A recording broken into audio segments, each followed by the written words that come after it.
10 বছর পর কক্সবাজারের পেকুয়ার নিজ বাড়িতে বিএনপি নেতা সালাউদ্দিন আহমেদ। বুধবার দুপুরে ঢাকা থেকে কক্সবাজার বিমানবন্দরে পৌঁছান তিনি। এরপর দলের নেতাকর্মীদের সংবর্ধনা নিয়ে গাড়িবহরের সঙ্গে পৌঁছান পেকুয়ায়। সালাউদ্দিন আহমেদের গাড়িবহরের বিভিন্ন ভিডিও সামাজিক যোগাযোগ মাধ্যমে শেয়ার করেন বিএনপির নেতাকর্মীরা।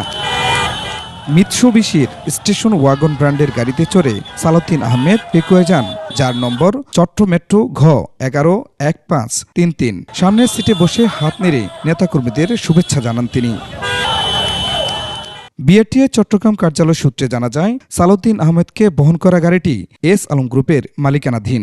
এটি এস আলম পাওয়ার প্ল্যান্টের নামে 2010 সালে নিবন্ধন করা।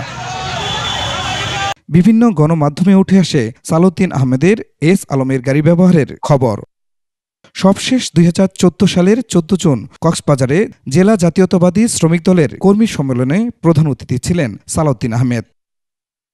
এদিকে এস আলমের গুদাম থেকে 14টি গাড়ি সরানোর ঘটনায় বিএনপি নেতাদের সহযোগিতার বিষয়ে তদন্তের পর চট্টগ্রাম দক্ষিণ জেলা বিএনপির কমিটি বিলুপ্ত করেছে কেন্দ্রীয় কমিটি।